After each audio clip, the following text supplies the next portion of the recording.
Awal pernikahan kami adalah pasangan yang bisa dibilang sempurna. Tapi setelah suamiku naik jabatan, kenapa sifatnya berubah? Setelah ku selidiki ternyata. Halo Besti yang lagi nonton, cerita Amira adalah tempat di mana kisah nyata, drama, dan balas dendam jadi satu. Ngopi cantik di Kecamatan Tempuran. Beli rawon di Surabaya. Cerita Amira bikin penasaran. Kamu dari kota mana? Komen di bawah ya. Siapa tahu kotamu jadi inspirasi cerita selanjutnya. Langsung aja yuk, kita masuk ke ceritanya.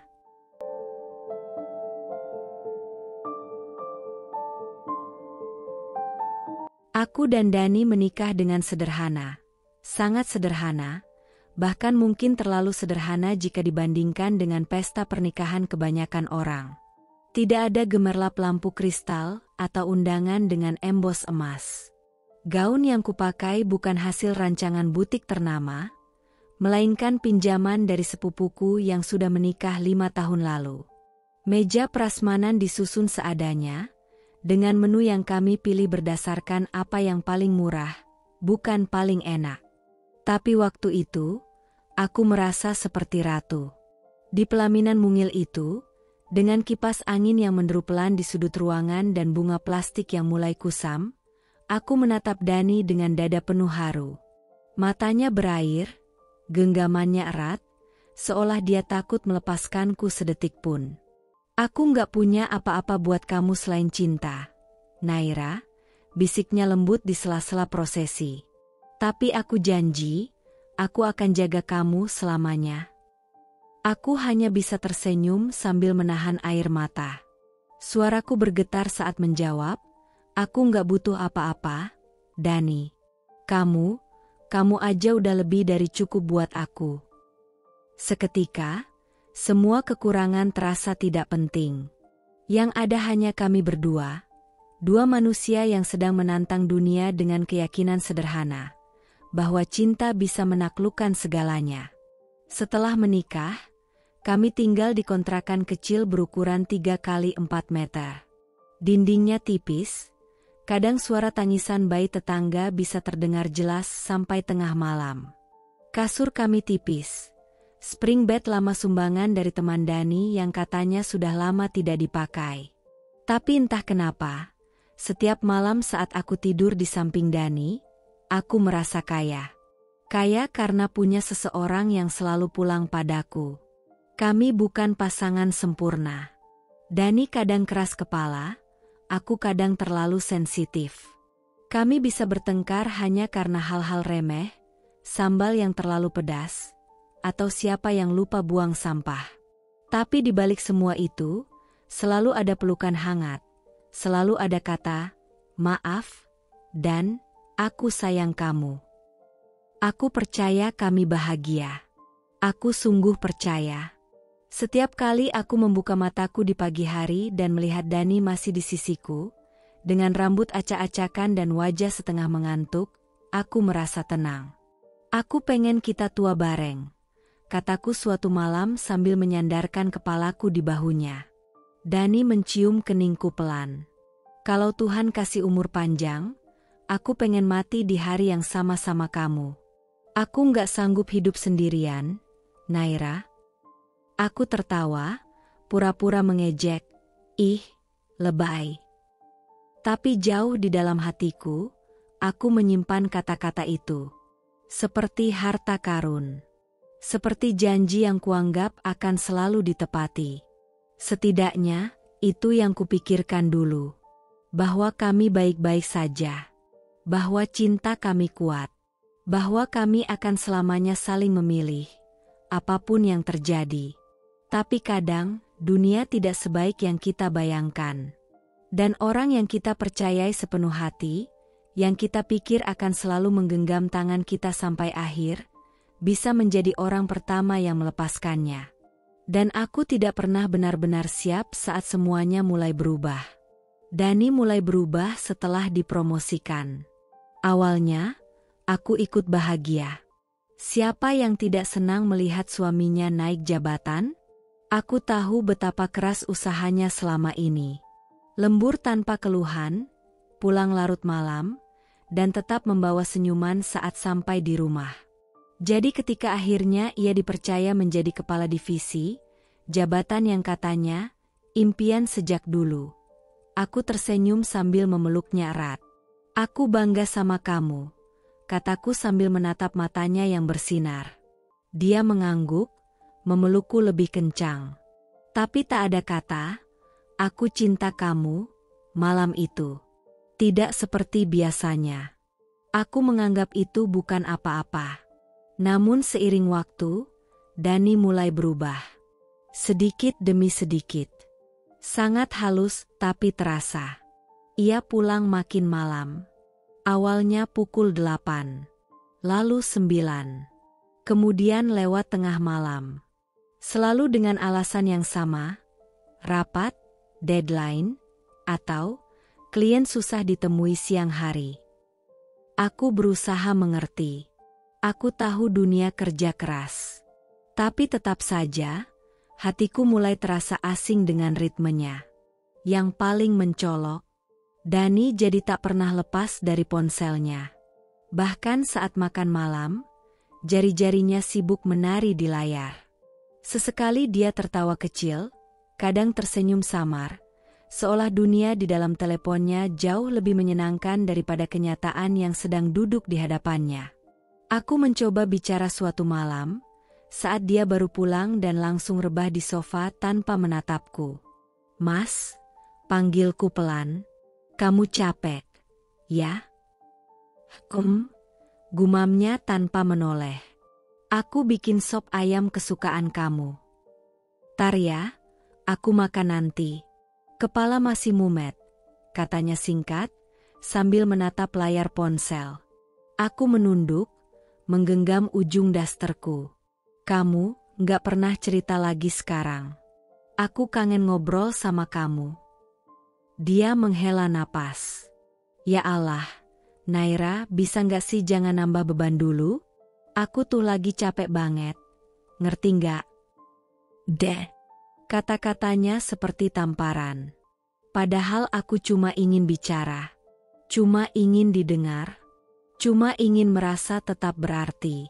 Sejak malam itu, aku mulai menyimpan banyak pertanyaan dalam diam. Aku mulai belajar menahan rindu, bahkan ketika orang yang kurindukan tidur di ranjang yang sama. Ada jarak yang pelan-pelan tumbuh di antara kami. Tak terlihat, tapi nyata. Rasanya seperti tidur berdampingan dengan seseorang yang tubuhnya hangat, tapi hatinya entah sudah mengembara kemana. Aku mulai mencurigai. Tapi aku juga membenci diriku karena mencurigai. Ini Dani, suamiku. Laki-laki yang dulu memelukku sambil berkata, aku akan jaga kamu seumur hidupku. Tapi sekarang, bahkan untuk sekadar menatap mataku, dia seperti tak punya waktu. Setiap malam, aku menunggunya di meja makan. Sopku dingin. Lampu dapur redup. Hanya suara detik jam dinding yang terdengar. Dan di hatiku, mulai tumbuh luka yang tak tahu harus kuobati dengan apa. Dulu, setiap Dani pulang, hal pertama yang dia lakukan adalah memelukku. Bahkan sebelum membuka sepatunya, dia akan menarik tubuhku ke dalam pelukannya dan mencium keningku. Seolah dunia di luar sana melelahkan dan satu-satunya tempat aman yang dia kenal adalah aku. Sekarang, setiap malam Dani langsung mandi begitu sampai di rumah. Tak ada pelukan. Tak ada cerita. Tak ada, maaf ya, sayang, aku lama. Yang ada hanya suara langkahnya yang cepat menuju kamar mandi, suara pintu yang tertutup rapat, dan aliran air yang jatuh tanpa suara hati. Aku pulang, katanya datar sambil melepas jasnya dan meletakkannya sembarangan di sofa. Tak ada senyum, bahkan tanpa menoleh ke arahku. Lalu langkahnya langsung mengarah ke kamar mandi. Seakan rumah ini bukan lagi tempat yang ia rindukan, dan aku bukan lagi orang yang ia cari. Aku berdiri di ambang dapur, masih mengenakan apron dan membawa 2 gelas teh hangat yang baru saja kuhidangkan. Teh yang kubuat dengan kebiasaan lamaku, 1 gelas tanpa gula untuk Dani, 1 gelas dengan madu untukku. Aku hanya bisa berdiri diam, mendengarkan gemuruh air yang jatuh deras dari shower. Bunyi itu, entah kenapa membuat hatiku hening, dingin. Seperti dinding bisu yang memisahkan kami. Seperti jarak yang tak bisa kutembus, meski hanya beberapa langkah. Mas. Panggilku pelan. Tak ada jawaban. Hanya air. Dan diam. Aku menunggu. Duduk di sisi ranjang sambil memeluk gelas teh yang mulai kehilangan panasnya. Waktu terasa begitu lambat saat kau sedang menunggu seseorang yang bahkan tak sadar kau sedang menanti. Saat akhirnya dia keluar dari kamar mandi, rambutnya masih basah, wajahnya dingin, dan tubuhnya terbungkus handuk. Dia berjalan melewatiku begitu saja. Tehnya udah aku siapin, ucapku sambil mencoba tersenyum. Oh, nggak usah. Aku ngantuk. Mau langsung tidur. Langsung tidur. Itu kata yang selalu ia ucapkan belakangan ini. Langsung tidur. Langsung mandi. Langsung kerja. Langsung pergi. Tak pernah lagi ada. Langsung peluk aku dulu. Aku duduk termenung. Tak tahu harus merasa apa. Marah? Sedih? Kecewa? Atau kalah? Karena di saat suamiku memilih untuk membersihkan tubuhnya dari debu dunia luar, aku justru merasa seolah sedang dibersihkan pula.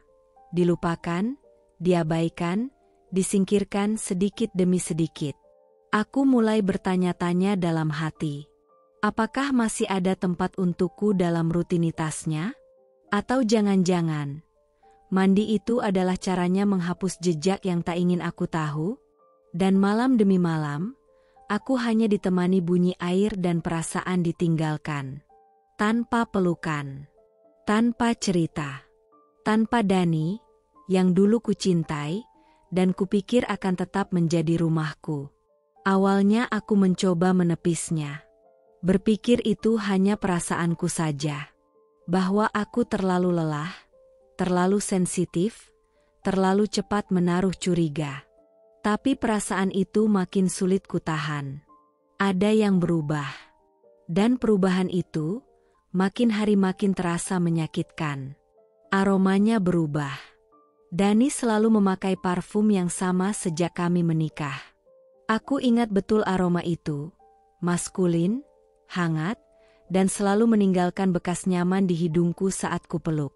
Tapi belakangan ini, setiap kali dia pulang, aroma yang menempel di bajunya berbeda. Lebih tajam, lebih manis, terlalu manis, untuk seorang pria seperti Dani. Aku memperhatikan diam-diam. Suatu malam, saat dia tertidur, aku mendekat pelan.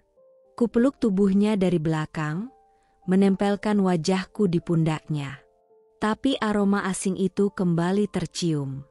Wangi yang tak kukenali, dan tak pernah ia kenakan sebelumnya. Dan itu bukan satu-satunya hal yang membuat dadaku sesak. Beberapa kali aku mencuci kemejanya, dan kutemukan bekas lipstik samar di kerah. Warnanya merah muda pucat. Tidak mencolok, tapi cukup jelas untuk membuat hatiku tenggelam dalam 1000 dugaan. Sekali aku temukan, aku diam. Tapi saat itu muncul lagi, dan lagi, aku tahu, ini bukan kebetulan. Suatu malam, aku menguatkan diri untuk bertanya. Mas. Suaraku nyaris seperti bisikan saat kami duduk di meja makan, nasi di piringnya sudah dingin. Aku nemuin bekas lipstik di kerah kemeja kamu. Dia berhenti mengunyah. Sekejap, lalu tertawa ringan. Itu pasti dari sekretarisku. Dia suka asal naruh map pas aku lagi duduk. Kadang nyenggol bahu atau pundak. Namanya juga kerja di kantor, nggak bisa dihindarin. Aku diam. Menunduk. Itu cuma kebetulan. Tambahnya, dengan nada yang terdengar terlalu santai, terlalu lancar. Dan, Parfum kamu juga beda. Sekarang wanginya lain. Ya iyalah. Aku dikasih tester parfum baru sama klien. Masa ditolak? Lagi-lagi, jawaban datang begitu cepat. Seolah sudah disiapkan. Dan bodohnya aku hanya mengangguk. Aku mencoba percaya. Bukan karena aku yakin, tapi karena aku takut. Takut kalau dugaanku benar. Takut jika yang selama ini kuanggap suami setia, sudah bukan milikku lagi sepenuhnya. Tapi malam-malam berikutnya hanya menegaskan semuanya. Dani makin sulit disentuh. Tatapannya kosong saat bicara. Senyumnya seperti formalitas, bukan lagi pancaran cinta. Dan ketika aku mencoba menyentuh tangannya, dia hanya menariknya perlahan, seolah kehadiranku mengganggunya. Aku mulai menulis semua yang ganjil di kepalaku.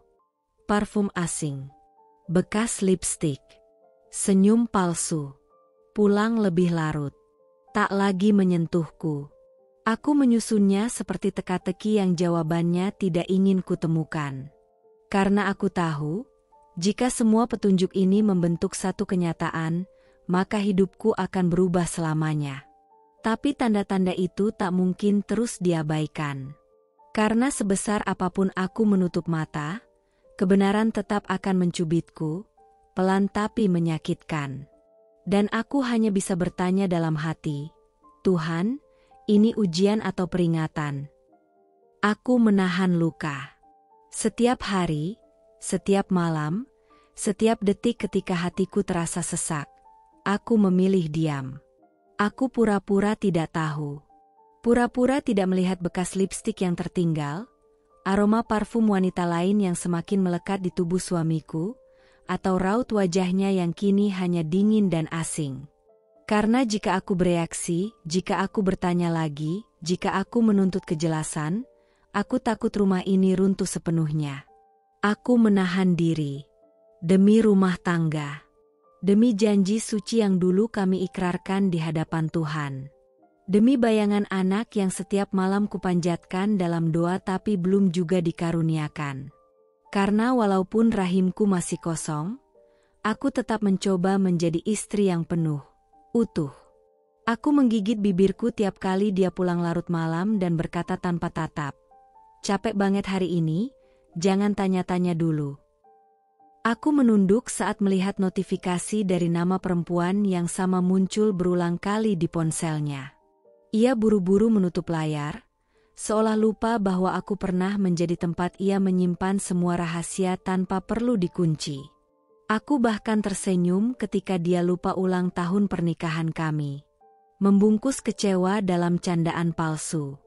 "Nggak apa-apa, Mas.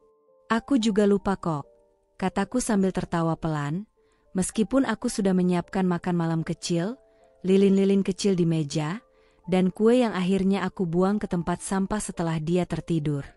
Tapi sesungguhnya, aku ingat, terlalu ingat. Dan itu yang membuatnya makin menyakitkan.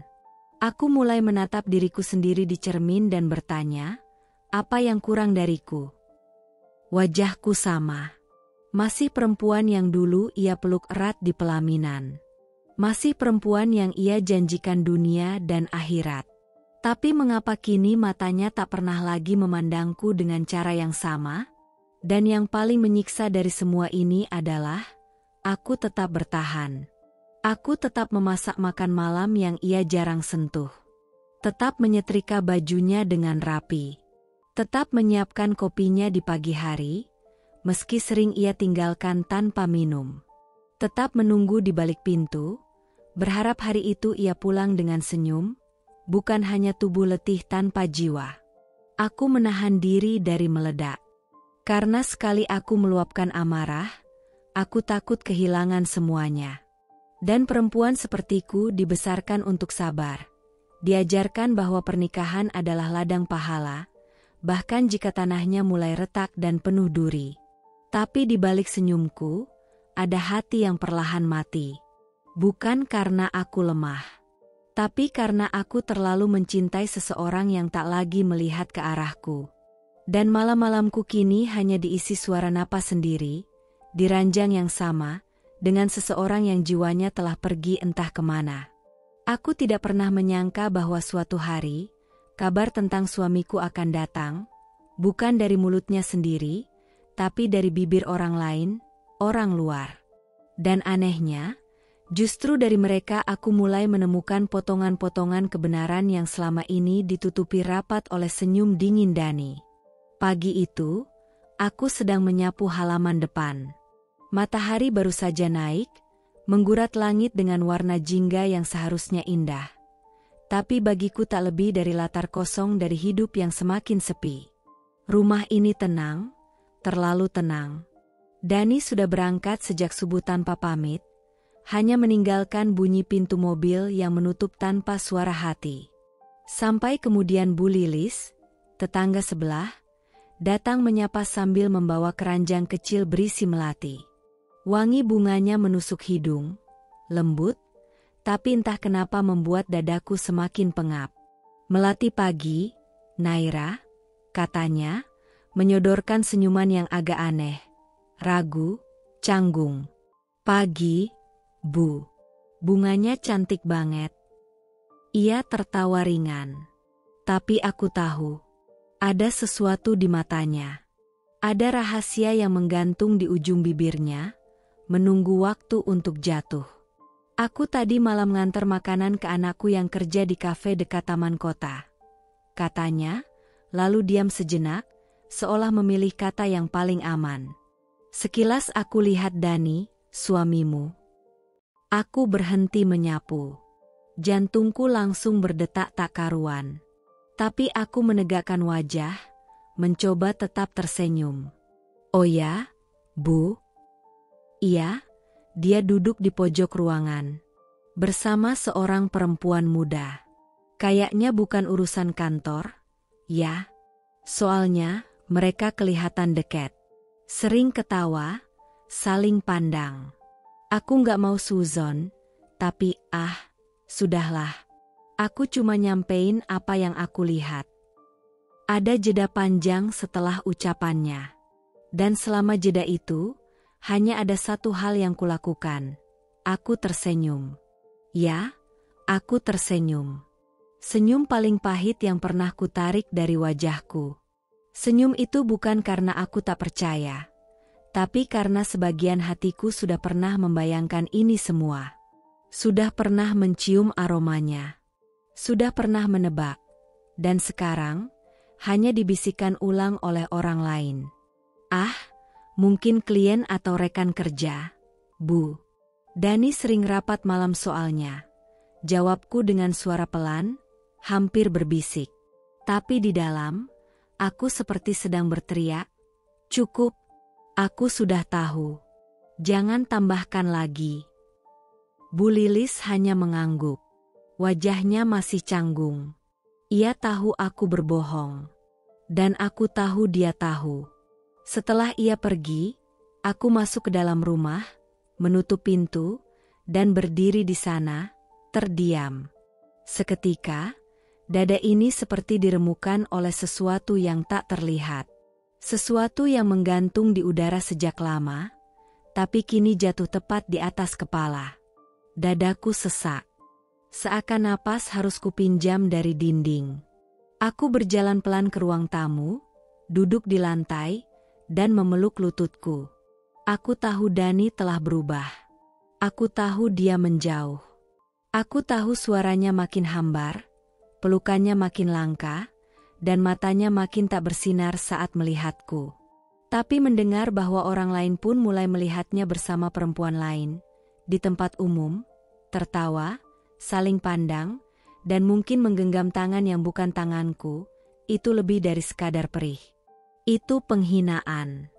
Dan aku hanya bisa memeluk tubuhku sendiri, mencoba menahan air mata yang mulai jatuh, sambil berkata dalam hati, Tuhan, kenapa harus aku yang mendengar kabar tentang suamiku dari orang lain?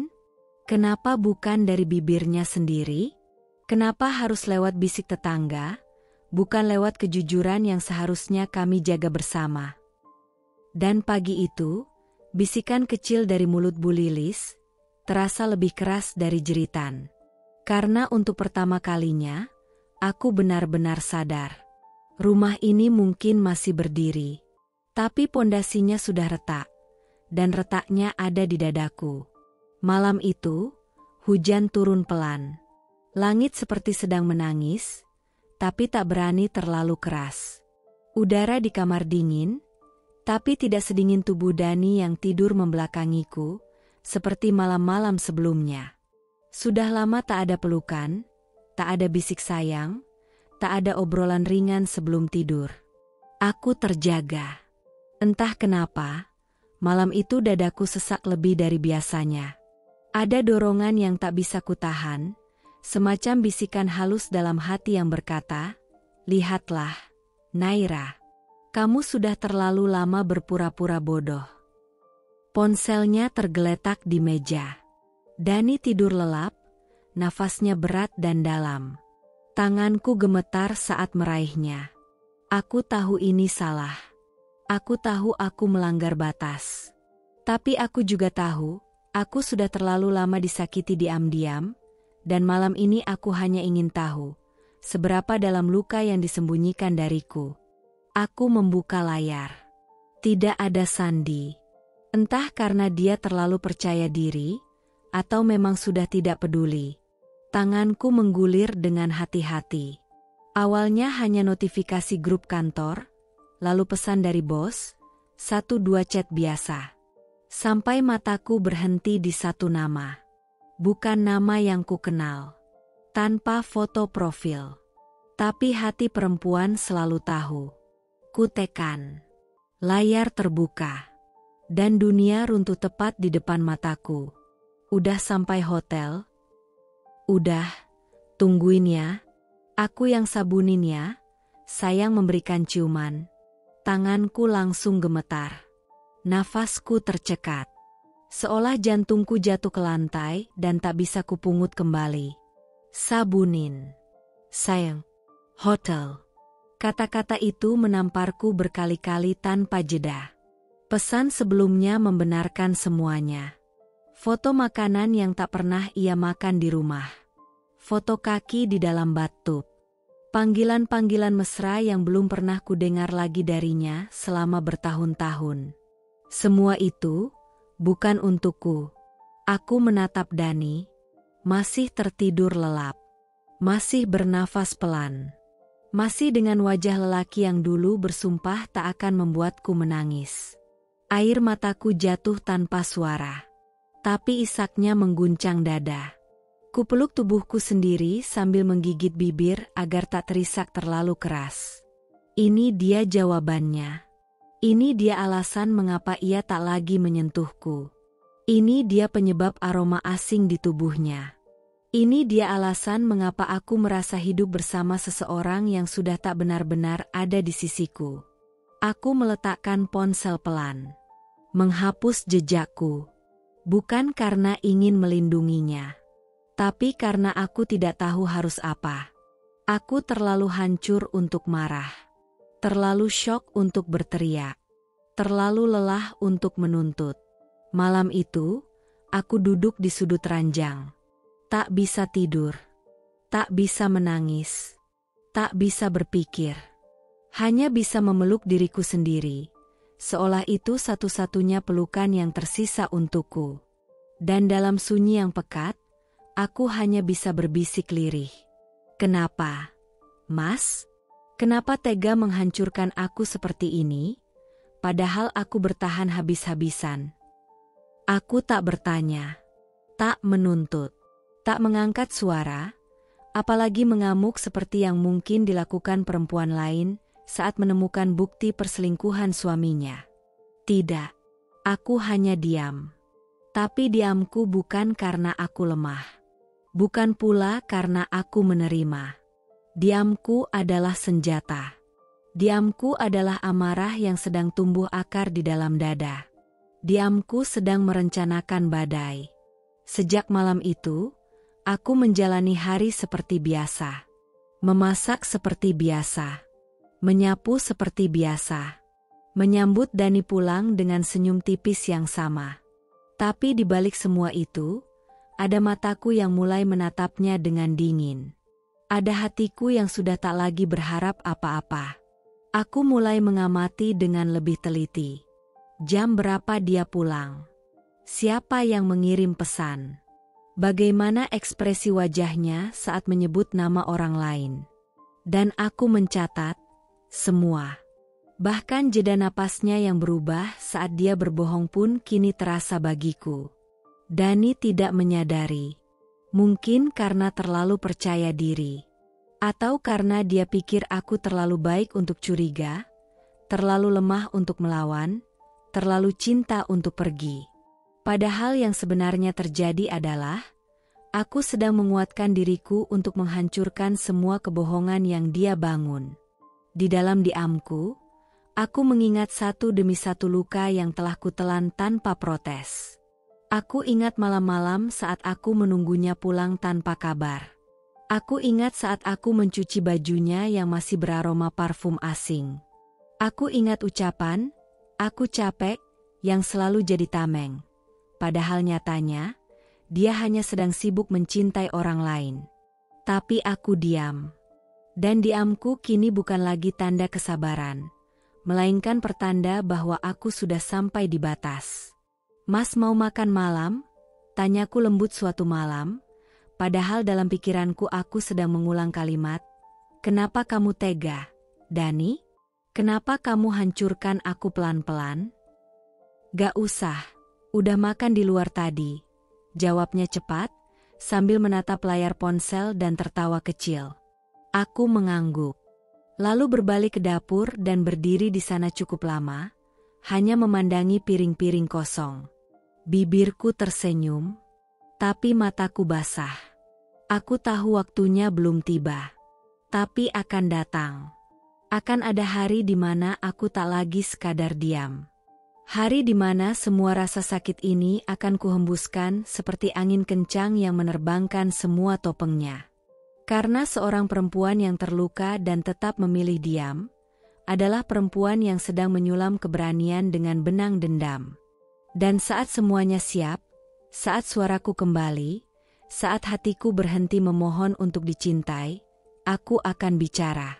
Tidak lagi dengan tangis, tapi dengan kebenaran yang tajam dan tak terbantahkan. Dan saat itu tiba, Dani akan tahu bahwa diamku selama ini bukan karena aku tidak tahu, tapi karena aku sedang menunggu waktu yang tepat untuk meledak. Ada dua jenis perempuan yang tersakiti. Yang pertama, meledak saat itu juga. Menggugat, menangis, menghancurkan semuanya dalam sekali ledakan. Yang kedua, diam. Tapi diamnya bukan pasrah.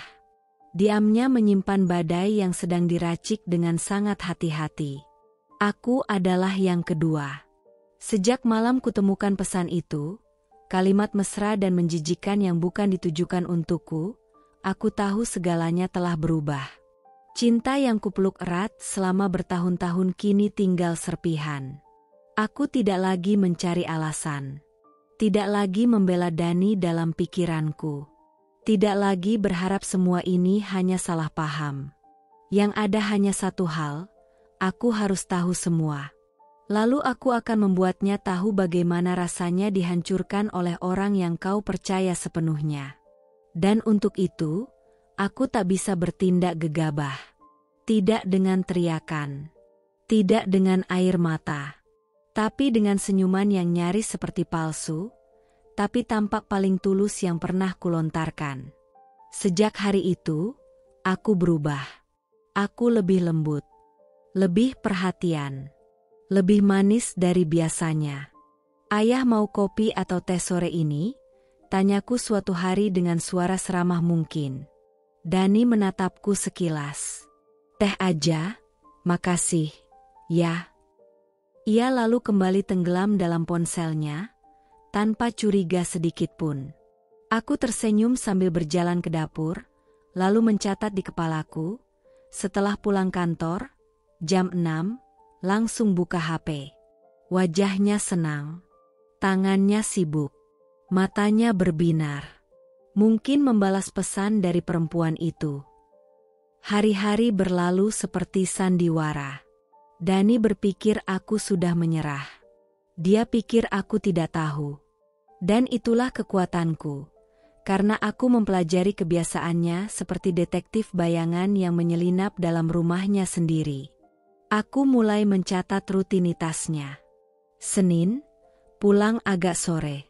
Sibuk jawab panggilan. Alasan, tender proyek. Selasa, pulang jam 10 malam. Parfum lebih kuat. Kemeja lebih rapi. Tatapan kosong saat kutanya soal makan malam. Rabu, lupa ulang tahun pernikahan kami. Hanya mengucap, maaf, seolah itu tak penting. Kupelajari semua. Kupetakan gerak-geriknya seperti seseorang yang tengah menyusun strategi perang. Dani mungkin tidak sadar, tapi istrinya bukan lagi perempuan naif yang hanya menunggu di meja makan dengan hati lapar kasih sayang. Aku berubah jadi mata-mata yang mengumpulkan jejak kebohongan. Bahkan saat dia tertidur, aku tidak. Aku memeriksa mutasi rekening. Ada nama-nama restoran mahal yang tidak pernah kami datangi. Aku lacak keberadaan apartemen di lokasi yang sama dengan titik GPS-nya malam-malam tertentu. Aku pasang aplikasi pelacak di ponselnya, dengan tangan gemetar, hati berkecamuk, tapi wajah tetap tersenyum keesokan harinya seperti tak ada yang terjadi. Mas, nanti Minggu kita jalan-jalan yuk. Ke tempat kita dulu waktu awal nikah, ucapku suatu pagi. Dia hanya mengangguk. Lihat nanti, ya, kayaknya ada kerjaan. Aku mengangguk juga. Tapi dalam hati aku menertawakan betapa mudahnya dia terjebak dalam kepura-puraanku. Aku mulai menyimpan bukti. Screenshot chat. Foto lokasi. Transaksi mencurigakan. Semuanya masuk ke satu folder di flash disk kecil yang kini selalu kubawa dalam dompet. Seperti bom waktu, menunggu untuk diledakkan. Dan semakin hari, aku makin yakin. Aku bukan istri yang lemah. Aku hanya istri yang sedang menyusun akhir cerita. Satu yang tak Dani sadari, saat aku berkata, iya, Mas. Saat aku menyuguhkan teh, menyiapkan pakaian, menyambutnya dengan senyum lembut. Itu bukan karena cinta. Itu adalah salam perpisahan yang tertunda. Itu adalah langkah-langkah kecil menuju sesuatu yang akan mengguncang dunianya. Dan saat waktunya tiba, saat aku tak lagi tersenyum, dia akan tahu, badai yang paling ganas datang dari perempuan yang paling tenang. Tak ada yang lebih menyakitkan daripada mencintai seseorang yang kita tahu sedang menyembunyikan orang lain di balik senyumnya. Dan malam itu, aku memutuskan untuk berhenti menunggu kebenaran datang dengan sendirinya. Aku akan mencarinya. Aku akan mengejarnya. Aku akan mengikutinya. Pagi itu Dani bersikap seperti biasanya. Terlalu biasa, malah. Terlalu rapi. Terlalu wangi. Terlalu manis. Aku lembur lagi malam ini. Ya, sayang. Katanya sambil mengancingkan kemeja putihnya yang terlihat baru. Bisa sampai larut. Aku tersenyum tipis sambil membantu merapikan kerah bajunya. Oh, iya? Semangat, ya? Tanganku menggigil sedikit saat menyentuh dadanya. Bukan karena cinta, tapi karena amarah yang kubungkus dalam topeng kelembutan. Dalam hatiku, aku berkata, kau pikir aku bodoh, Dani? Kau pikir aku akan selamanya pura-pura tidak tahu? Begitu ia pergi, aku segera beraksi. Kututup pintu rumah, lalu buru-buru ganti pakaian. Hoodie gelap, masker medis, dan topi. Aku bahkan tak sempat sarapan. Tubuhku bergerak cepat, tapi hati dan pikiranku bergetar hebat. Aku membuka aplikasi pelacak yang diam-diam kupasang di ponselnya beberapa minggu lalu. Titiknya bergerak, dan terus menjauh dari arah kantor. Bukan kantor. Bukan proyek. Tapi tempat yang sama seperti kemarin. Apartemen Emerald. Tanpa berpikir panjang, aku memesan ojek online. Jantungku berdebar hebat saat duduk di belakang pengemudi.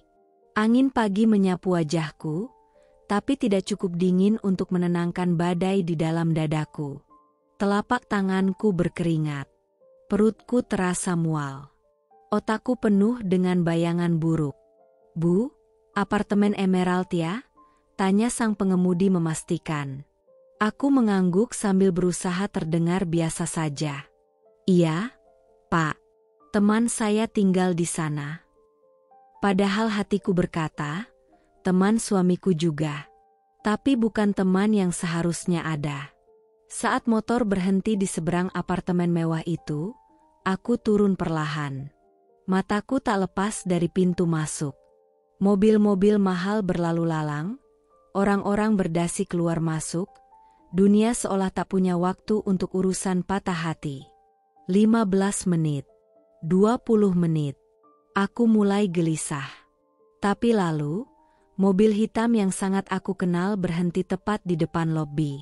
Dani keluar dari mobil dengan wajah santai, rapi, wangi, tanpa sedikit pun rasa bersalah. Ia memeriksa ponselnya sambil berdiri di depan pintu lobi. Lalu datanglah dia. Perempuan itu. Dari arah berlawanan, seorang perempuan muda berjalan cepat menghampiri Dani. Rambut panjang, tubuh semampai, kulit cerah, baju yang terlalu mencolok untuk waktu sepagi ini. Dan yang lebih menyakitkan, cara dia menatap suamiku. Seolah Dani adalah miliknya. Seolah aku tidak pernah ada. Dan Dani, dia tertawa. Menarik tangan perempuan itu. Dan menggenggamnya. Genggam. Seperti tak ada satupun rasa takut terlihat di mata publik. Seperti mereka pasangan yang bebas dan bahagia. Seperti tidak ada aku di dunia ini. Aku berdiri di balik tiang parkir. Nafasku tercekat. Mataku panas. Air mata menggantung, tapi belum jatuh. Aku terlalu syok. Terlalu terpaku. Terlalu hancur. Aku ingin berlari ke sana dan berteriak. Aku ingin menarik Dani dari perempuan itu dan berteriak di tengah lobi. Aku ingin mengatakan, "Lihat aku. Aku yang selama ini menunggumu di rumah. Aku istrimu." Tapi aku tidak bergerak. Kakiku seperti tertancap di bumi. Karena ternyata, saat kau benar-benar menyaksikan pengkhianatan dengan mata kepala sendiri, tubuhmu bisa membeku. Tak tahu harus marah atau menangis. Lift terbuka.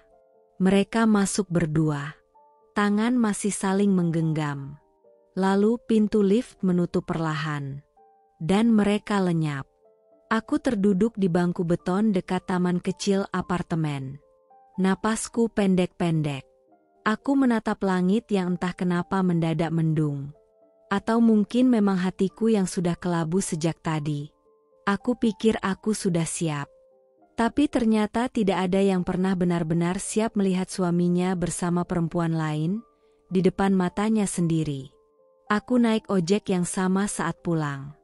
Supirnya menatapku lewat spion, mungkin melihat mataku yang sembab meski kusembunyikan dengan masker.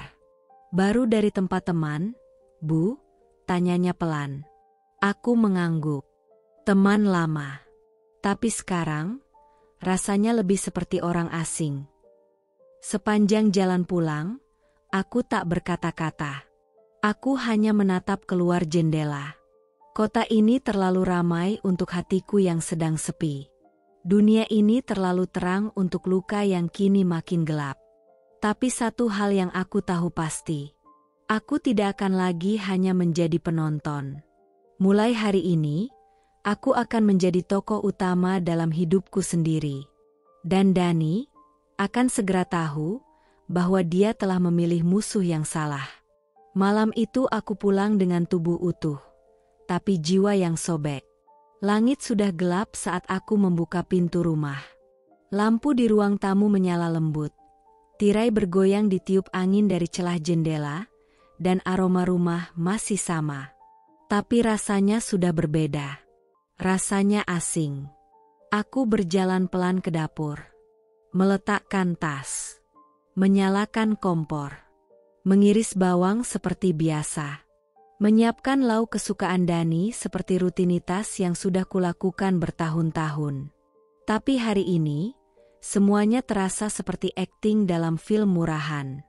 Tanganku bergerak, tapi hatiku mati rasa. Air mataku nyaris tumpah saat menggoreng tempe. Bukan karena pedih bawang, tapi karena menyadari betapa mudahnya seseorang yang kau cintai menjatuhkanmu dari tempat tertinggi di hatinya, tanpa rasa bersalah sedikitpun. Jam 8 malam, Dani pulang. Seolah tak terjadi apa-apa. Seolah ia tidak baru saja bergandengan tangan dengan perempuan lain pagi tadi. Seolah ia masih suami yang sama. "Masa apa, sayang?" tanyanya sambil mencium pipiku sekilas. Wanginya menusuk. Parfum yang sama seperti pagi tadi. Dan aku membencinya. Tempe goreng, ayam kecap, sama sayur bening. "Kamu pasti lapar," jawabku dengan senyum paling manis yang pernah kupaksakan. Ia duduk di meja makan. Aku menuangkan nasi ke piringnya, mengisi gelasnya dengan air, lalu duduk di depannya sambil menatap wajah yang dulu sangat kucintai. Wajah yang kini terasa seperti topeng penipu. "Aku suka banget ayam kecap buatan kamu," katanya sambil tersenyum. Aku ikut tersenyum. "Makanya jangan selingkuh," ucapku dalam hati. Kami makan dalam diam. Dani terlihat tenang. Terlalu tenang. Mungkin karena dia pikir aku tetap istri bodoh yang tak pernah curiga. Mungkin karena dia pikir senyumku malam ini adalah tanda bahwa aku tidak tahu apa-apa. Padahal, di balik senyumku, aku sedang menyusun perang. Setelah makan, aku mencuci piring, menyapu, merapikan rumah, lalu duduk di sofa sambil membaca buku. Atau lebih tepatnya, berpura-pura membaca. Kepalaku sebenarnya sedang penuh dengan daftar hal yang harus kupersiapkan. Dokumen, rekening, bukti, rencana. Dani masuk ke kamar lebih dulu. Seperti biasa, langsung mandi. Dan seperti malam-malam sebelumnya, tidak ada pelukan. Tidak ada cerita. Tidak ada tanya, "Bagaimana harimu?" Tapi malam ini berbeda. Karena aku tak lagi butuh semua itu. Aku tak lagi berharap. Tak lagi menunggu. Tak lagi menyimpan doa yang sama untuk kebahagiaan rumah tangga ini. Malam ini aku tidur di sebelah Dani. Badannya hangat. Tapi hatiku sudah sedingin batu nisan. Mataku menatap langit-langit. Nafasku tenang. Tapi dadaku seperti menyimpan petir yang belum dilepaskan. Dan dalam gelap yang sunyi, aku berkata dalam hati, "Mainkan peranmu, Naira. Sedikit lagi, dan semua ini akan selesai. Besok aku akan tetap masak, tetap tersenyum, tetap mencium keningnya sebelum kerja. Tapi bukan karena cinta. Karena aku sudah membuat keputusan. Dan sekali aku memutuskan, aku tidak akan menoleh ke belakang." Dani boleh pikir dia sedang menjalani rumah tangga yang damai. Tapi yang tak ia tahu, istrinya sedang menulis bab terakhir. Dan di akhir cerita ini, dialah yang akan menangis. Bukan aku. Hari itu, hujan turun perlahan. Seolah langit pun tahu, aku akan menyaksikan sesuatu yang akan mengubah segalanya. Lani, sahabatku sejak kuliah, duduk di sampingku di dalam mobil yang terparkir di sudut basement pusat perbelanjaan. Tangannya menggenggam flash disk kecil berwarna hitam. Wajahnya cemas, seolah benda itu adalah kunci neraka, bukan sekadar alat penyimpan data. Aku dapat ini dari sepupu suamiku. Dia kerja di security apartemen itu. Tapi, Nay, setelah kamu lihat ini, gak akan ada jalan balik lagi. Kamu siap? Ucap Lani pelan, nyaris berbisik. Aku menatap flash disk itu seperti menatap senjata. Mungil, tapi bisa membunuh semuanya. Kepercayaan, harapan, cinta yang sudah berdarah-darah kujaga. Aku menelan ludah, menahan air mata yang mulai menggenang. Aku harus tahu, Lan. Biar aku berhenti menebak. Biar aku gak terus dibodohi. Jawabku dengan suara parau. Tanganku meraih flash disk itu. Dingin, kecil, tapi beratnya seperti batu nisan. Sesampainya di rumah, aku tak langsung masuk kamar. Aku duduk di meja makan.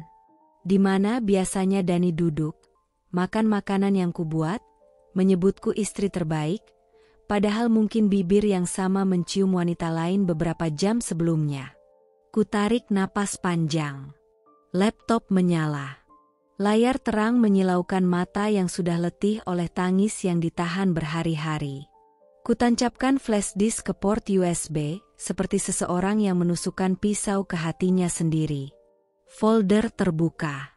File rekaman dengan tanggal 3 hari lalu muncul. Kutekan play.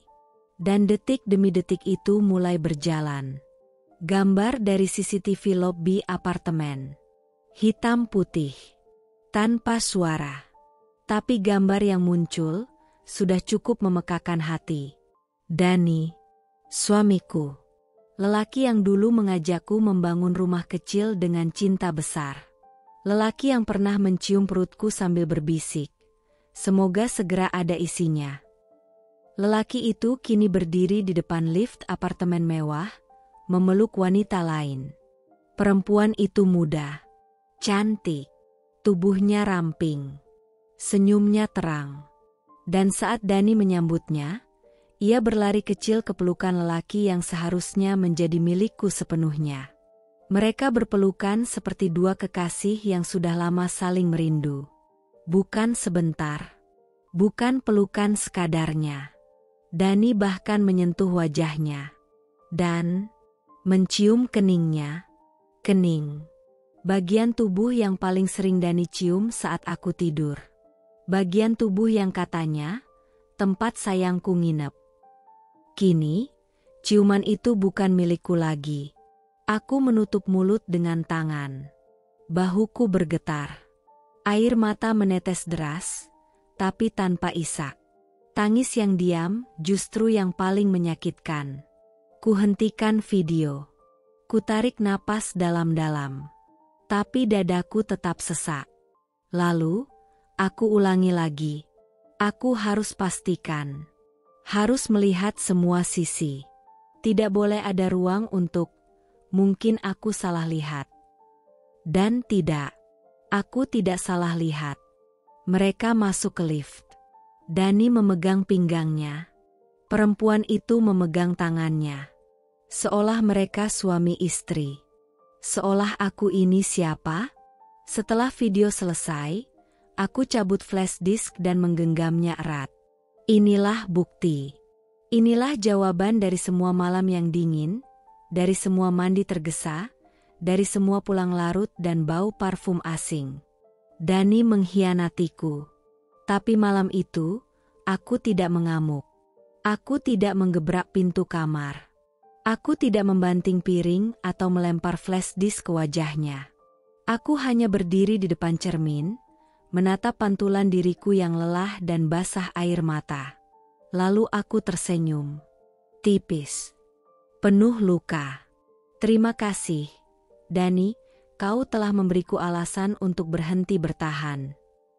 Besok, aku akan kembali bersikap manis.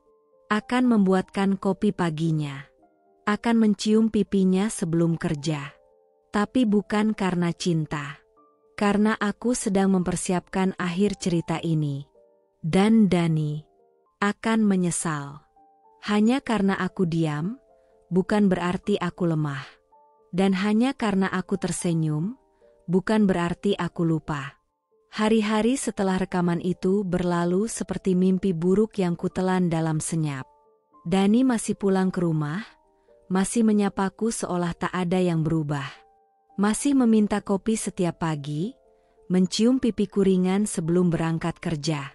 Seolah dia benar-benar percaya aku tidak tahu apa-apa. Dan aku biarkan dia percaya. Aku biarkan dia nyaman dalam kebohongannya. Sementara diam-diam, aku menyusun peluru. Pagi itu aku pergi lebih awal. Kutinggalkan rumah dengan alasan ingin belanja ke pasar. Dani sudah di kantor, dan aku melangkah menuju kantor hukum di sudut kota yang direkomendasikan Lani. Ruangan itu sejuk, tenang, dan terlalu wangi untuk hatiku yang sedang berkecamuk. Seorang perempuan parubaya dengan kacamata tipis menyambutku. Wajahnya bersih, matanya tajam. Dia memperkenalkan diri sebagai Ibu Rini, pengacara yang berpengalaman menangani perkara rumah tangga. Boleh saya tahu, Ibu datang ke sini sebagai korban kekerasan, penelantaran, atau perselingkuhan? Tanyanya dengan suara netral, profesional. Aku menghela napas, lalu membuka tas.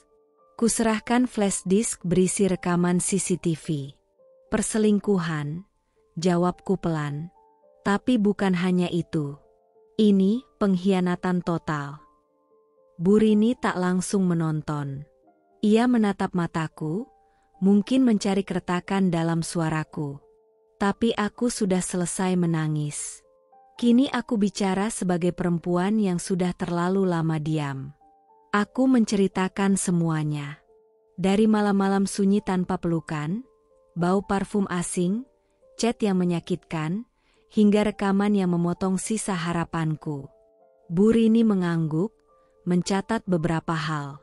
Secara hukum, ibu memiliki bukti kuat.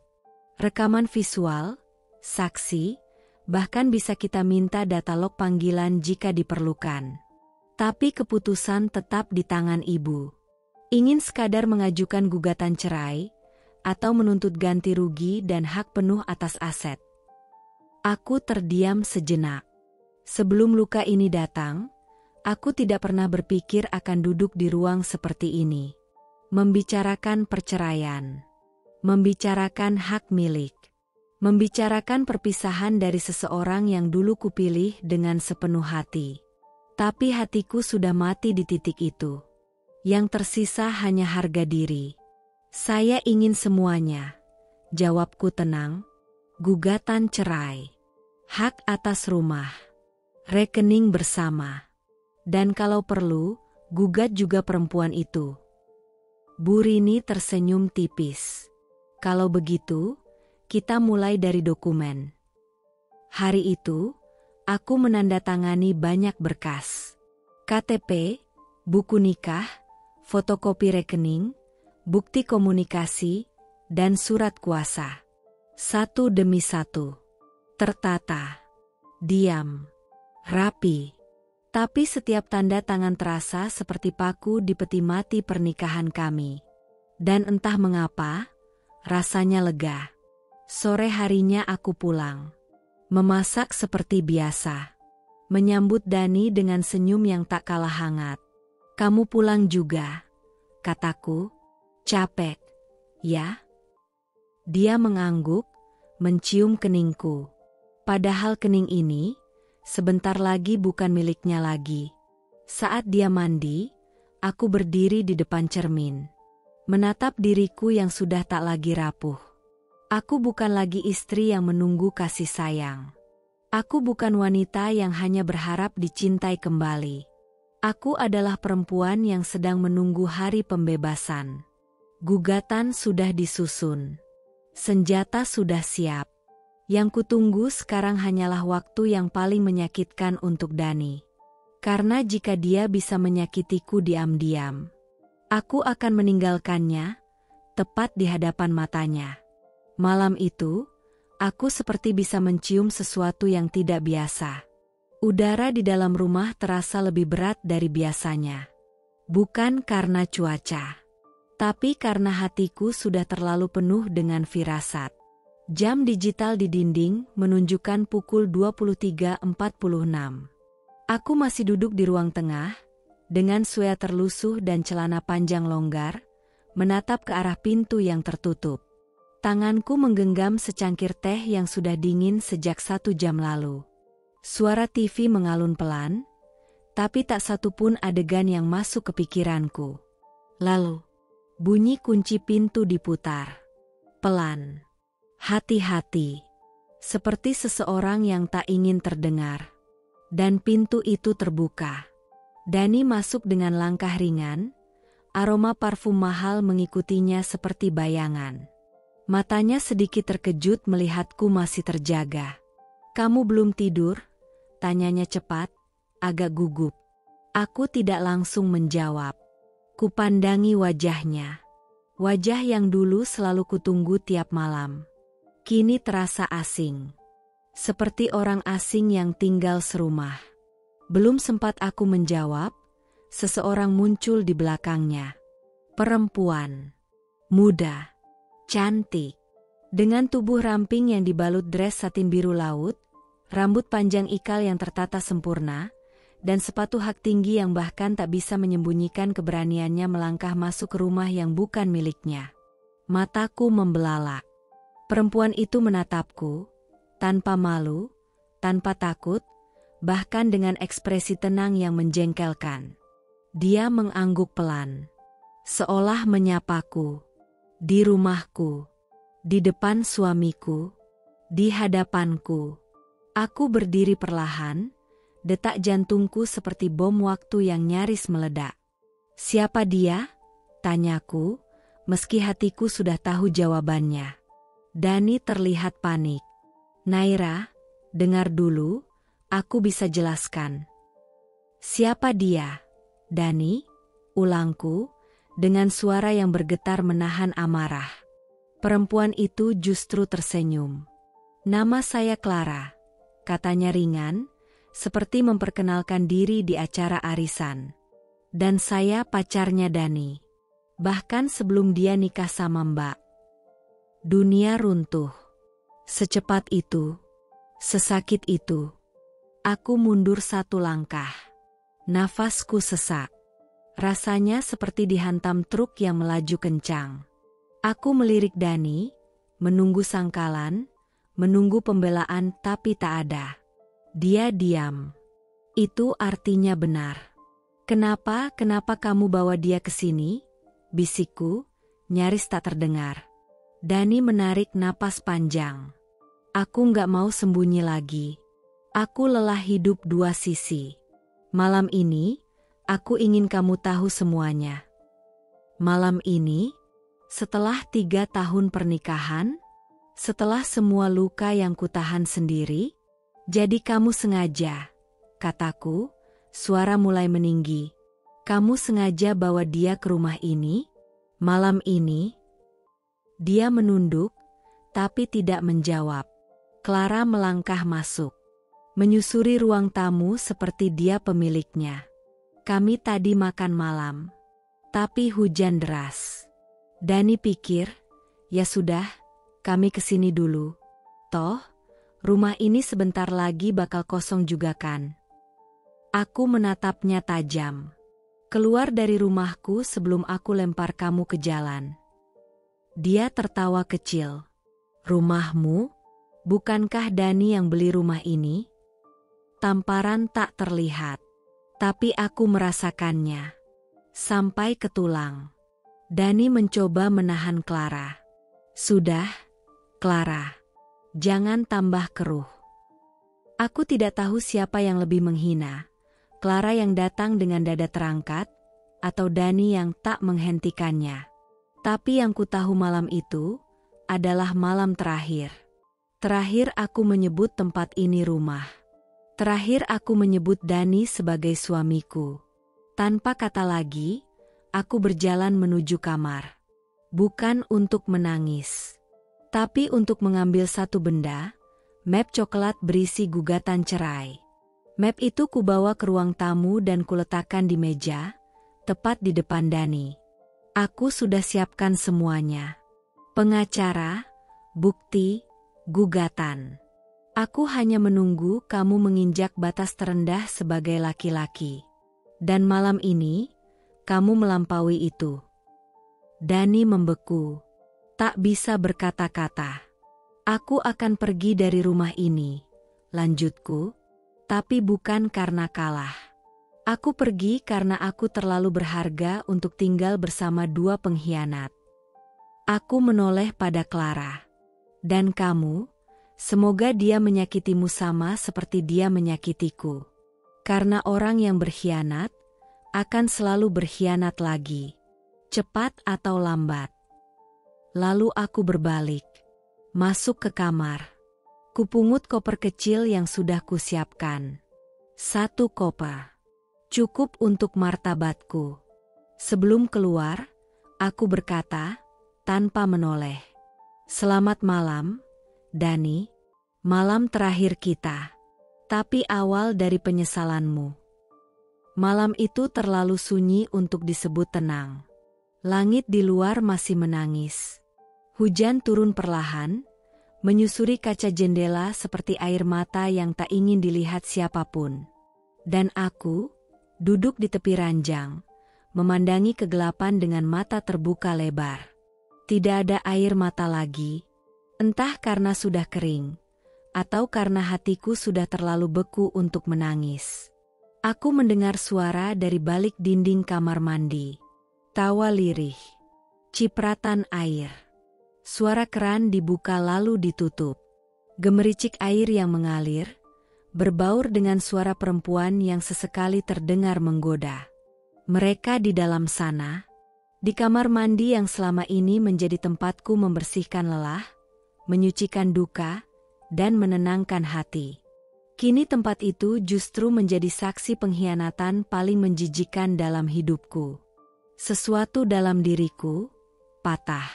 Tapi anehnya, rasa sakitnya justru membuatku lebih tegak. Aku bangkit. Tidak terburu-buru. Aku berjalan pelan menyusuri lorong rumah. Setiap langkah seperti gema dari keputusan yang tak bisa ditarik kembali. Aku berdiri di depan pintu kamar. Suara air dari shower masih mengalir deras. Suara tawa mereka saling bersahutan. Mereka pikir aku tak tahu. Mereka pikir aku tidur di sudut rumah, menanti seperti istri setia. Mereka pikir malam ini akan mereka lewati dengan nyaman, sementara aku menjadi korban dalam sunyi. Tapi malam ini bukan malam biasa. Tanganku meraih gagang pintu. Dinginnya besi terasa menembus kulit. Kuputar perlahan, tanpa suara, tanpa gegas. Pintu itu terbuka. Dan di sana, dalam kabut uap air hangat yang memenuhi ruangan, aku melihat mereka. Dani berdiri di bawah pancuran, air mengalir dari kepalanya, membasahi tubuhnya. Di sebelahnya, Clara, berdiri setengah telanjang, hanya mengenakan handuk kecil yang nyaris tak menutupi apapun. Dia tertawa sambil menyentuh bahu Dani.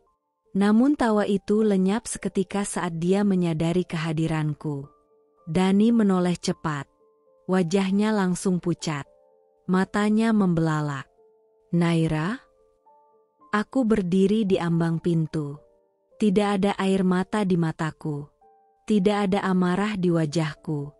Yang ada hanya satu, kehancuran yang sudah menerima dirinya sendiri. Clara menjerit pelan dan menarik handuk lebih rapat ke tubuhnya. Dia berdiri kaku seperti anak kecil yang tertangkap basah mencuri.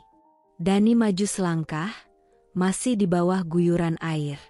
Sayang, aku bisa jelaskan. Aku hanya memandanginya. Menatap tubuh suami yang selama ini kupeluk, kini terlihat sangat asing. Jijik. Aku tidak menjawab, hanya diam. Hening. Diamku bukan lagi bentuk penyangkalan, tapi senjata. Dan setelah beberapa detik yang panjang dan mencekam, aku akhirnya bicara. Dengan suara tenang, tanpa getar, tanpa ledakan. Mandi yang bersih, ya kalian berdua. Clara menunduk, jelas tak tahu harus bereaksi seperti apa.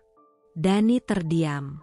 Mulutnya terbuka, tapi tak ada kata yang keluar. Aku membalikkan badan. Langkahku meninggalkan mereka, tapi tiap injakan kakiku di lantai seolah menyisakan luka bakar di tanah yang mereka injak bersama. Aku kembali ke ruang tengah. Koper kecilku sudah siap. Sudah kupersiapkan jauh-jauh hari. Satu koper, cukup untuk beberapa hari keluar dari neraka ini. Di atas koper itu, map coklat berisi berkas gugatan cerai menungguku. Dengan tangan mantap, kuambil map itu, lalu menuju pintu depan rumah. Tanganku sudah digagang pintu saat suara Dani terdengar dari belakang. "Naira, tolong, jangan begini. Kita bisa bicara." Aku hilaf. Aku menoleh sekali. Hanya sekali. Mataku menatapnya seperti menatap seseorang yang pernah kucintai, dan kini hanya kuanggap bayangan buruk dari masa lalu. Hilaf itu sekali. Tapi kamu berencana. Dani ingin melangkah maju, tapi aku mengangkat tangan. Isyarat yang jelas, cukup. Aku pergi, bukan karena kalah, tapi karena aku terlalu berharga untuk tinggal di rumah yang tidak lagi punya tempat untukku. Lalu, dengan satu gerakan tenang, pintu itu kubuka. Udara malam menyambut wajahku. Dingin, tajam, tapi lebih jujur daripada semua kebohongan di dalam rumah itu. Sebelum melangkah keluar, aku berbisik, lebih untuk diriku sendiri. Biarlah malam ini jadi malam terakhir aku mengemis cinta dari orang yang sudah lama kehabisan rasa. Dan pintu itu, kututup. Bersama luka. Bersama cinta yang sudah mati. Bersama seluruh kenangan yang tak lagi kubutuhkan. Pagi itu, dunia seperti tak berubah. Burung masih berkicau di pohon mangga depan rumah. Matahari tetap menyapa dengan hangat. Tapi di dalam diriku, ada badai yang baru saja reda, meninggalkan puing-puing yang tak akan pernah bisa dibangun kembali. Aku berdiri di depan cermin, mengenakan kerudung dengan tangan yang tenang. Bukan karena aku tidak sedih, tapi karena aku sudah melewati malam paling kelam dalam hidupku, dan tetap berdiri.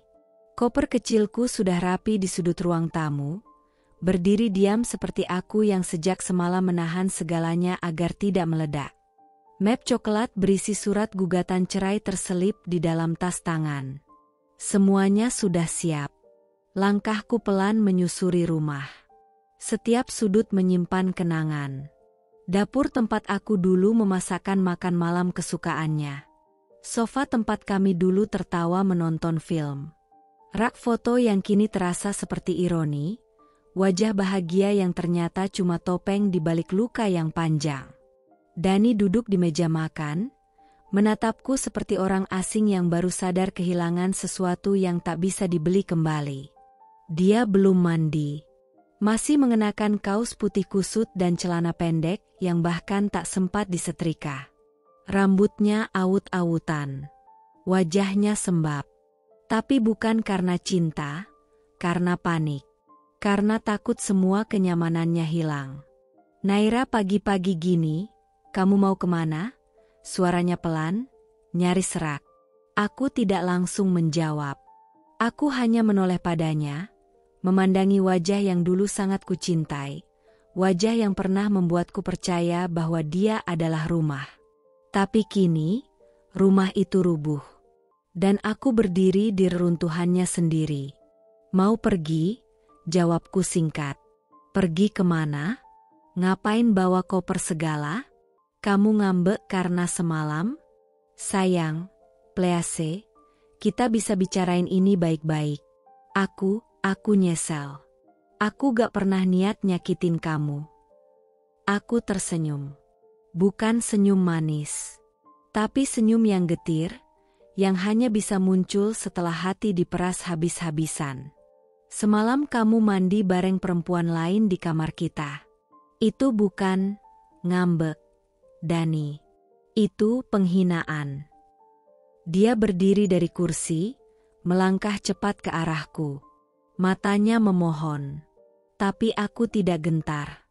Tidak ada lagi sisa-sisa cinta yang bisa membuatku gemetar. Aku hilaf. Aku bodoh. Tapi kita bisa mulai dari awal lagi, Nay. Jangan pergi, tolong. Aku menarik napas panjang. Dulu, kalimat itu mungkin cukup untuk membuatku bertahan. Tapi hari ini, aku sudah tidak ingin memohon untuk dipilih. Aku sudah memulai dari awal berkali-kali.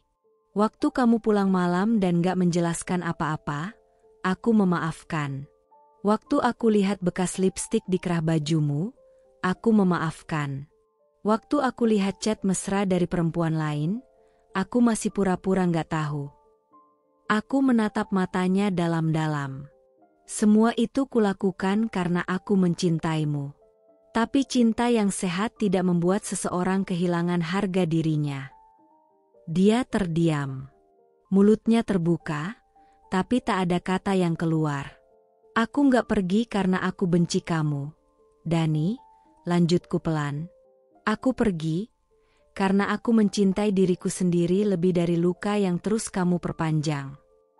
Aku meraih koper, lalu berjalan ke arah pintu. Langkahku pelan, tapi mantap. Di belakangku, aku bisa dengar suara napasnya yang berat. Suara lantai yang berderit karena ia mencoba menyusul. Naira, jangan begini, please. Kalau kamu keluar dari rumah ini, semuanya selesai. Aku berhenti, menoleh sejenak, dan dengan suara yang tenang namun penuh ketegasan, aku berkata, justru karena sudah selesai, maka aku pergi. Aku buka pintu perlahan. Udara pagi menyambut wajahku. Dingin, segar, bebas.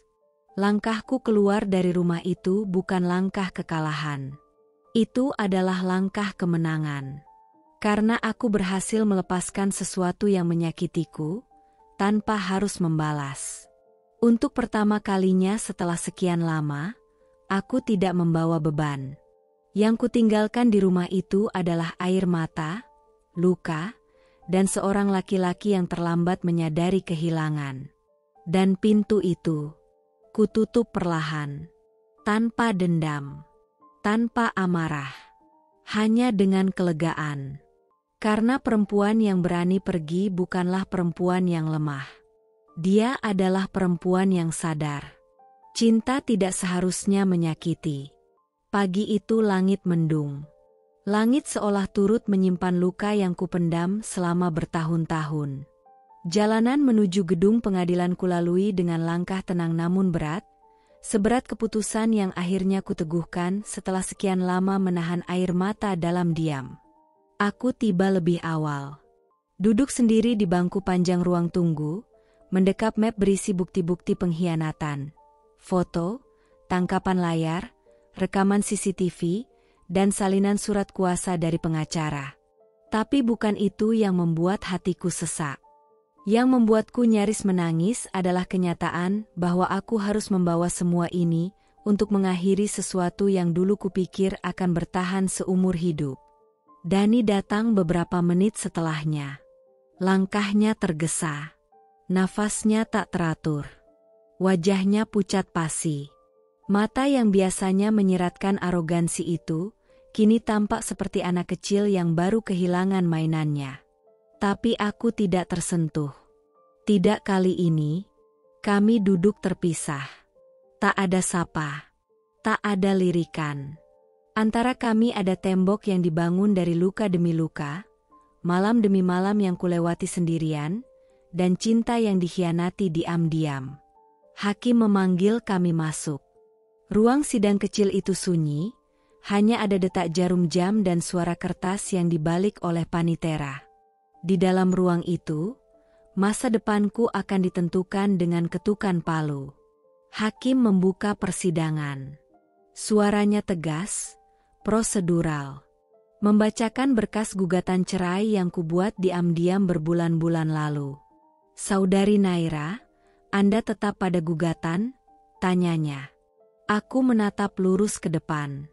Ya, Yang mulia, saya tetap pada keputusan saya. Lalu giliran Dani. Hakim menatapnya dalam.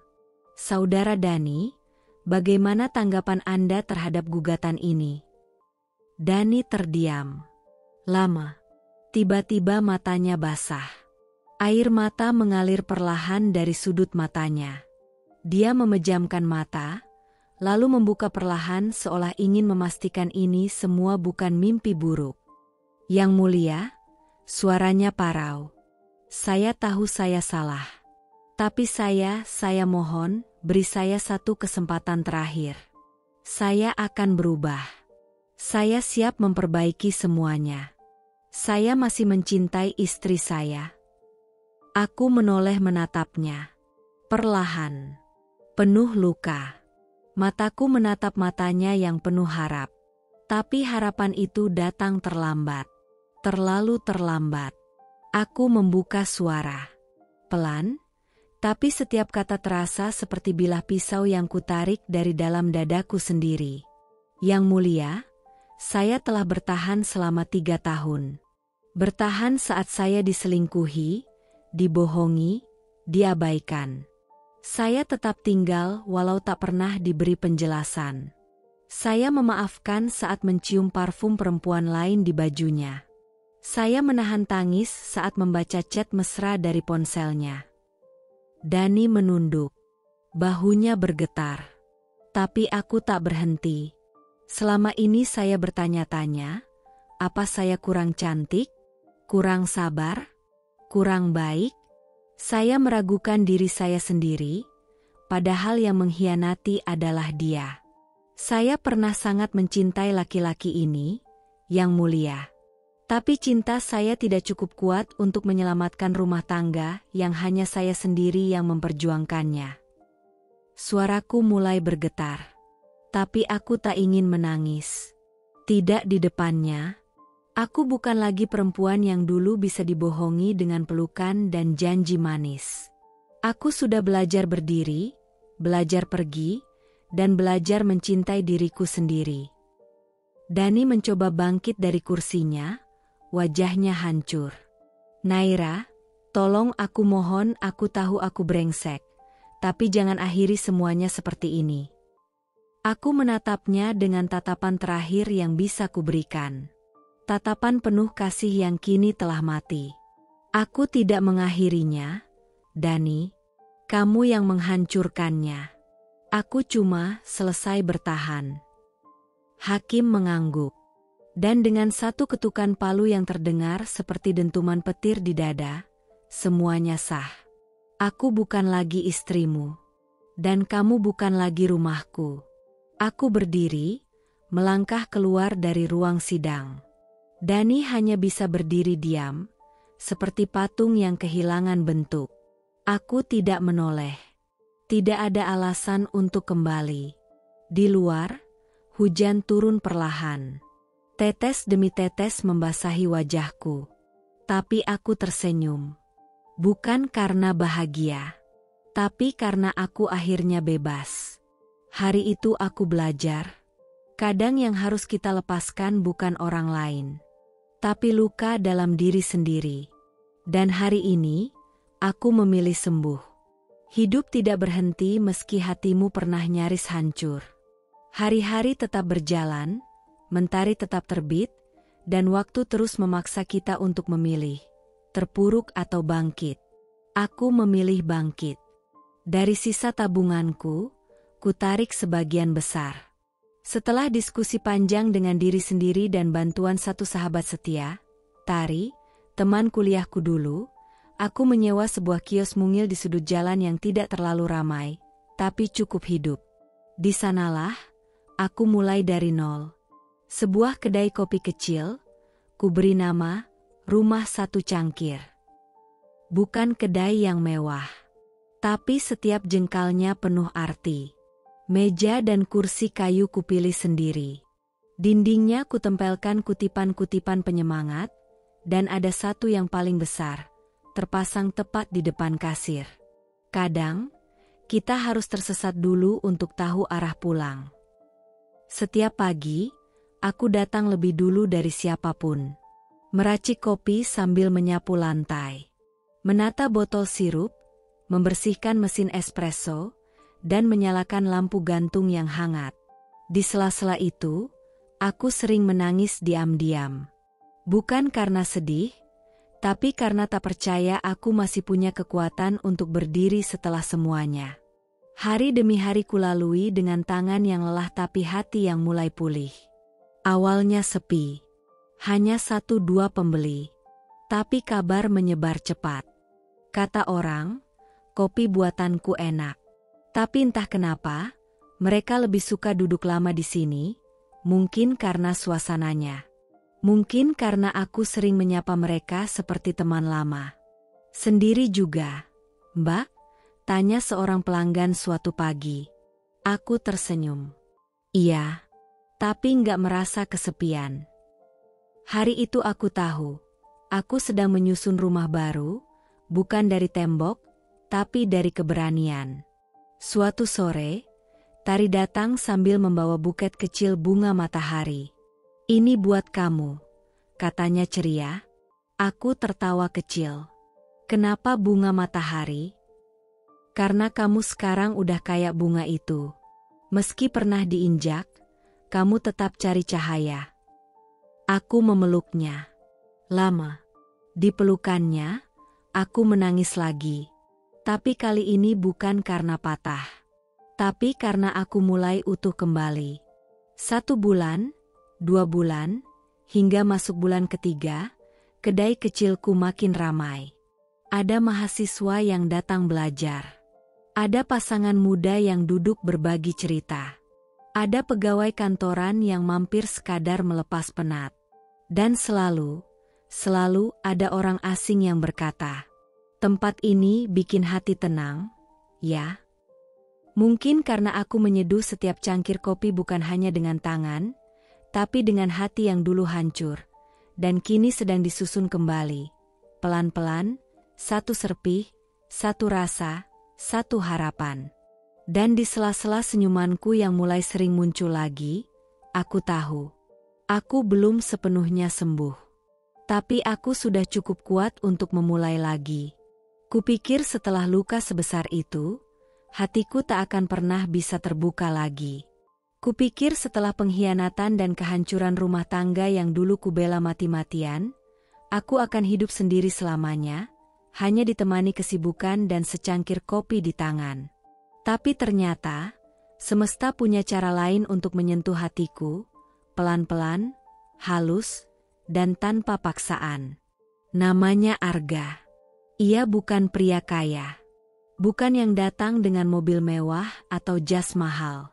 Pertama kali bertemu, dia hanya seorang pelanggan tetap di kedai kecilku, datang setiap sore, selalu memesan hal yang sama, cappuccino tanpa gula.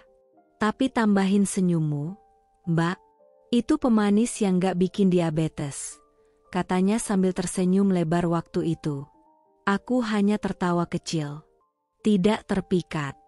Tapi untuk pertama kalinya setelah sekian lama, aku tidak merasa terancam saat seorang pria berbicara lembut padaku. Dia berbeda. Arga tidak pernah memaksa tahu, tapi selalu hadir. Tak pernah bertanya tentang masa laluku. Tapi entah bagaimana, ia mampu membaca kesedihan yang masih sesekali muncul di mataku. Suatu sore, ia datang saat kedai hampir tutup. Aku kelelahan hari itu. Anak kecilku, Farah, demam sejak pagi dan rewel. Aku menggendong Farah sambil membereskan meja, ketika Arga tiba-tiba mendekat. "Boleh aku bantu?" tanyanya pelan. Aku ragu, tapi tubuhku terlalu letih untuk menolak. Ia mengambil sapu dan mulai menyapu lantai seolah sudah mengenal tempat ini sejak lama. Farah yang semula menangis pelan, tiba-tiba menunjuk Arga dan berkata, "Om dongeng." Aku kaget. Farah tidak mudah dekat dengan orang asing. Arga duduk di lantai, membuka mulutnya sambil mengubah suara jadi seperti kata. Alkisah, ada seekor kodok yang gak suka hujan. Farah tertawa pelan. Dan aku, diam-diam ikut tersenyum sambil menahan air mata. Malam itu, saat kedai sudah rapi, dan Farah tertidur di pelukanku, Arga duduk di seberang meja dengan secangkir kopi yang mulai dingin. "Kamu tahu," katanya sambil menatapku, "semua orang punya masa lalu. Tapi nggak semua orang berani untuk bangkit dan membangun masa depan." Aku terdiam. Ia melanjutkan, "Kalau suatu hari kamu ingin berjalan sama-sama lagi, bukan untuk melupakan masa lalu, tapi untuk membangun yang baru, aku di sini." Aku tidak menjawab malam itu. Tapi hatiku, diam-diam mulai retak dari beku. Bukan karena cinta yang meledak tiba-tiba, tapi karena kehangatan yang datang perlahan, konsisten, dan tulus. Hari demi hari, Arga tetap datang. Kadang membawa mainan kecil untuk Farah.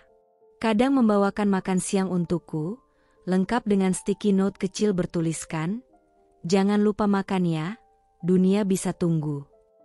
Dan aku mulai percaya bahwa cinta tak harus mewah. Cinta cukup hadir dan tak pergi. Farah menyukai Arga, bahkan mulai memanggilnya Om Gaa. Aku tak tahu kemana ini akan berakhir.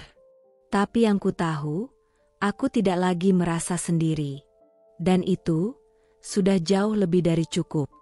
Hatiku belum sepenuhnya sembuh, tapi sudah tak lagi berdarah.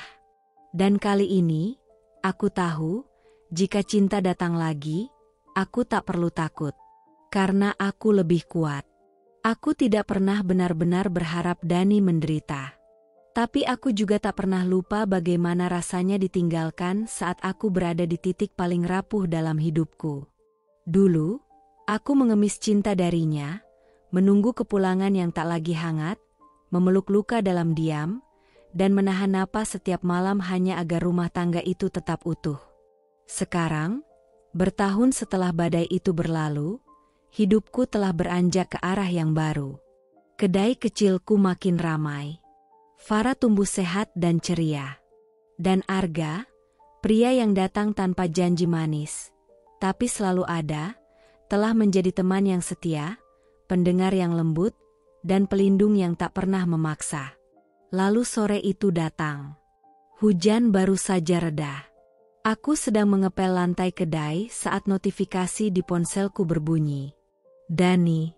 Nama itu masih ada, entah kenapa belum juga kuhapus dari daftar kontak.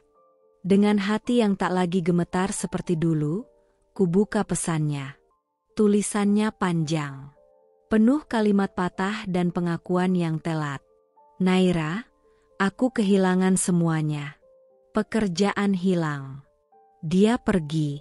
Aku sendirian. Aku bodoh. Aku nyakitin kamu, aku hancurin rumah kita. Tapi sekarang aku baru sadar apa yang aku buang. Aku nggak minta banyak. Cuma, bisakah kita ketemu? Sekali saja. Aku ingin minta maaf, dari hati. Dan, kalau boleh, aku ingin kita coba mulai lagi." Pesan itu kubaca berkali-kali. Bukan karena aku bingung harus bagaimana. Tapi karena aku heran. Mengapa manusia hanya menangis setelah semuanya terlambat? Dulu, aku menantinya di malam-malam yang dingin.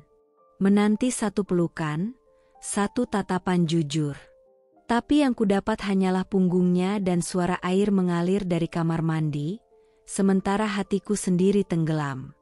Dan sekarang, ketika aku sudah berdiri lagi, dengan luka yang telah kujahit sendiri, ia datang membawa puing-puing penyesalan yang terlambat. Aku tidak ingin menambah panjang luka ini. Tidak ingin perang kata. Tidak ingin mencaci. Aku hanya ingin ia tahu bahwa aku baik-baik saja.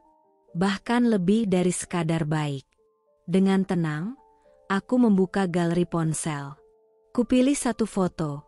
Aku sedang memegang tangan Arga di depan kedai, Farah tersenyum di antara kami, dan langit senja memantulkan cahaya keemasan di wajah kami. Kami tak terlihat sempurna, tapi kami terlihat utuh. Bahagia. Aku kirimkan foto itu. Tanpa kata-kata. Tak perlu. Beberapa menit kemudian, hanya ada centang 2. Tak ada balasan. Tak ada titik-titik tanda dia sedang mengetik. Dan aku tidak menunggunya. Sebab hari itu, aku sadar sepenuhnya bahwa hidup telah membalas segalanya dengan caranya sendiri. Dani kehilangan semua yang dulu ia anggap lebih berharga dari aku. Dan aku, mendapatkan lebih dari yang pernah bisa kubayangkan. Bukan hanya pasangan baru, tapi juga versi diriku yang lebih kuat, lebih bijak, dan lebih tenang. Aku menatap langit sore yang mulai memerah. Farah tertawa di pelukan Arga. Dan untuk pertama kalinya sejak lama, aku bisa menarik napas dalam-dalam tanpa beban di dada. Ini bukan tentang balas dendam. Ini tentang pembuktian. Bahwa perempuan yang dulu ia remehkan, kini berdiri lebih tinggi dari bayangannya. Dan jika suatu hari Dani melihat kami berjalan di trotoar, tangan kami saling menggenggam, senyum kami lepas tanpa beban, maka ia akan tahu. Ia bukan hanya kehilangan seorang istri. Ia kehilangan satu-satunya rumah yang pernah benar-benar mencintainya. Dulu, aku adalah perempuan yang berdiri di ambang kehancuran. Tubuhku masih kuat, tapi jiwaku nyaris remuk. Hatiku menganga oleh luka yang tak terlihat. Dan air mataku, oh, betapa banyaknya yang jatuh diam-diam, dalam gelap, tanpa suara, tanpa pelukan. Aku pernah percaya bahwa cinta bisa menyelamatkan segalanya. Bahwa dengan bertahan, aku akan menang. Bahwa kalau aku cukup sabar, cukup baik, cukup kuat, maka seseorang seperti Dani akan berubah. Tapi kenyataannya, tidak semua cinta pantas diperjuangkan sampai habis-habisan. Ada cinta yang justru menenggelamkanmu, perlahan, sampai kau tak mengenali diri sendiri lagi. Tapi aku bangkit. Bukan karena seseorang menyelamatkanku, tapi karena aku memilih untuk menyelamatkan diriku sendiri. Satu langkah kecil kuambil, meninggalkan rumah yang hanya tinggal rangka. Lalu langkah-langkah berikutnya datang dengan luka dan keberanian yang saling berebut tempat. Aku membangun hidup dari nol. Dengan air mata. Dengan kerja keras. Dengan cinta untuk anakku yang tidak pernah kutawar. Dan lihatlah, ternyata Tuhan memang tak pernah tidur. Dani, ia akhirnya menuai apa yang dulu ia tanam. Kehilangan. Pengkhianatan dari wanita yang ia pilih di atasku. Jabatan yang runtuh. Hidup yang kosong. Sementara aku justru menemukan segalanya. Aku tak lagi berdiri di balik bayang-bayang pria. Kini aku berjalan di samping seseorang yang menggenggam tanganku, bukan karena aku lemah, tapi karena dia tahu aku pernah kuat sendirian. Aku hidup lebih tenang sekarang. Tidak lagi berharap seseorang berubah. Tidak lagi menggantungkan kebahagiaan pada orang lain. Aku bahagia karena aku memilih untuk bahagia. Dan karma, ia memang tak pernah salah alamat. Ia hanya sabar, diam, tapi pasti datang. Jadi untuk siapapun yang sedang patah, sedang ditinggal, sedang dikhianati, percayalah, Tuhan tak pernah tertidur. Luka itu tak sia-sia. Air matamu tidak jatuh percuma. Dan keteguhanmu akan jadi saksi bahwa yang jatuh bisa berdiri lagi. Bahkan lebih tinggi dari sebelumnya. Aku bukan lagi Naira yang dulu. Kini, aku adalah rumah untuk anakku. Pelabuhan untuk hatiku. Dan bukti bahwa perempuan bisa terluka, tapi juga bisa menang. Ini bukan hanya kisah tentang cinta yang dikhianati. Ini adalah cerita tentang seorang perempuan yang jatuh, lalu memilih bangkit. Tentang luka yang tak terlihat tapi terasa, dan kekuatan yang tumbuh dari keputusasaan. Naira memulai perjalanannya dengan cinta dan harapan, lalu perlahan dilucuti oleh kekecewaan, pengkhianatan, dan kesendirian. Ia belajar bahwa tidak semua pernikahan layak dipertahankan, dan tidak semua janji akan ditepati. Namun dari reruntuhan itu, ia membangun ulang hidupnya. Dengan tangan sendiri, dengan air mata dan keberanian. Ia tak hanya menyelamatkan diri, tapi juga menciptakan dunia baru yang lebih hangat, lebih jujur, dan lebih damai untuk dirinya dan anaknya. Karma datang pada waktunya. Dani yang dulu tinggi hati, akhirnya jatuh. Sementara Naira, yang pernah dihancurkan, menemukan hidup yang lebih utuh, lebih layak, dan lebih membahagiakan dari yang pernah ia bayangkan. Pesan dari kisah ini sederhana namun dalam. Cinta tak seharusnya menyakitimu. Dan jika seseorang membuatmu lupa bagaimana mencintai dirimu sendiri, maka melepaskannya bukan kegagalan, itu kemenangan. Perempuan yang kuat bukan yang tak pernah menangis, tapi yang mampu berdiri setelah dikhianati, dan tetap percaya bahwa dirinya pantas untuk dicintai, dengan cara yang lebih baik.